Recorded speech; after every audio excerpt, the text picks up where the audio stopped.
See, I'm not one of these people who's worried about everything.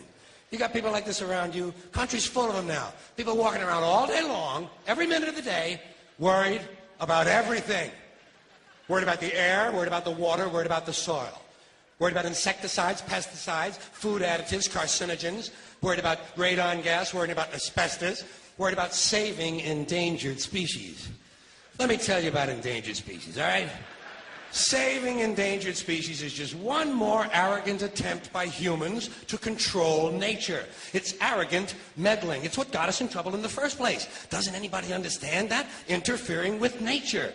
Over 90%, way over 90% of all the species that have ever lived on this planet, are gone.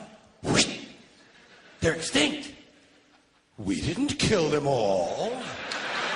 They just disappeared. That's what nature does. They disappear these days at the rate of 25 a day. And I mean regardless of our behavior. Irrespective of how we act on this planet, 25 species that were here today will be gone tomorrow. Let them go gracefully. Leave nature alone. Haven't we done enough? We're so self-important. So self-important. Everybody's going to save something now. Save the trees, save the bees, save the whales, save those snails. And the greatest arrogance of all, save the planet. What? Are these fucking people kidding me? Save the planet? We don't even know how to take care of ourselves yet. We haven't learned how to care for one another. We're going to save the fucking planet? I'm getting tired of that shit. Tired of that shit. Tired. I'm tired of fucking Earth Day. I'm tired of these self-righteous environmentalists, these white bourgeois liberals who think the only thing wrong with this country is there aren't enough bicycle paths. People trying to make the world safe for their Volvos. Besides, environmentalists don't give a shit about the planet. They don't care about the planet. Not in the abstract, they don't. Not in the abstract, they don't. You know what they're interested in? A clean place to live. Their own habitat. They're worried that someday in the future they might be personally inconvenienced. Narrow, unenlightened self-interest doesn't impress me. Besides, there is nothing wrong with the planet. Nothing wrong with the planet. The planet is fine. The people are fucked. Difference. The planet is fine. Compared to the people, the planet is doing great. It's been here 4.5 billion years. Did you ever think about the arithmetic? Planet has been here 4.5 billion years. We've been here, what, 100,000? Maybe 200,000? And we've only been engaged in heavy industry for a little over 200 years. 200 years versus 4.5 billion. And we have the conceit to think that somehow we're a threat? That somehow we're going to put in jeopardy this beautiful little blue-green ball that's just a-floating around the sun? The planet has been through a lot worse than us. Been through all kinds of things worse than us. Been through earthquakes, volcanoes, plate tectonics, continental drift, solar flares, sunspots, magnetic storms, the magnetic reversal of the poles, hundreds of thousands of years of bombardment by comets and asteroids and meteors, worldwide floods, tidal waves, worldwide fires, erosion, cosmic rays, recurring ice ages, and we think some plastic bags and some aluminum cans are going to make a difference? The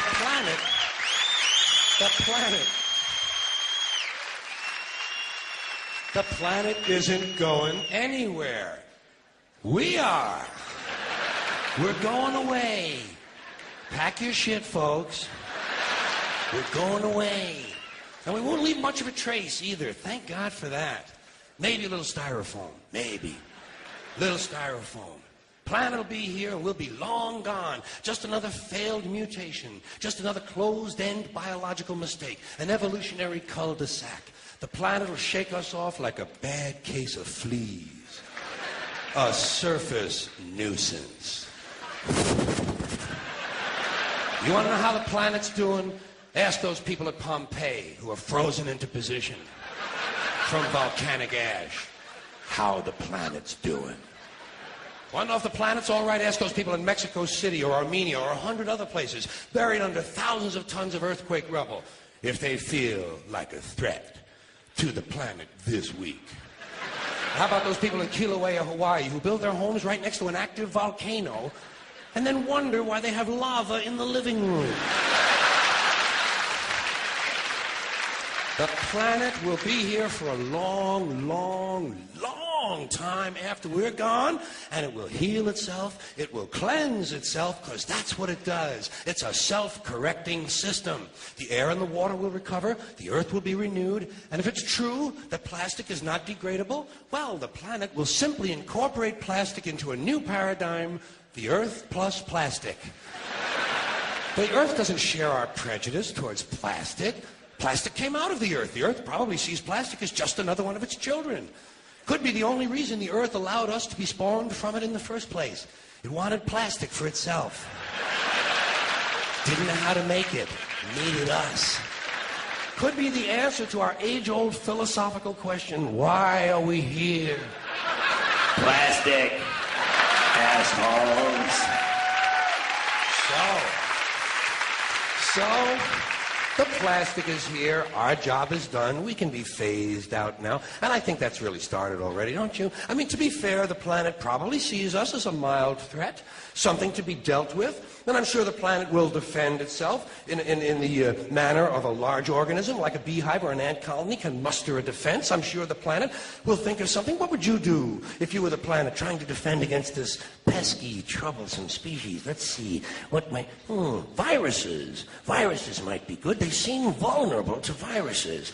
And viruses are tricky, always mutating and forming new strains whenever a vaccine is developed. Perhaps this first virus could be one that compromises the immune system of these creatures. Perhaps a human immunodeficiency virus, making them vulnerable to all sorts of other diseases and infections that might come along. And maybe it could be spread sexually, making them a little reluctant to engage in the act of reproduction. Well, that's a poetic note. And it's a start. And I can dream, can't I? See, I don't worry about the little things. Bees, trees, whales, snails. I think we're part of a greater wisdom than we will ever understand. A higher order. Call it what you want. You know what I call it? The big electron. The big electron. Whoa. Whoa. Whoa. It doesn't punish. It doesn't reward. It doesn't judge at all. It just is. And so are we. For a little while. Thanks for being here with me for a little while tonight. Thank you. Thank you very much. Thank you.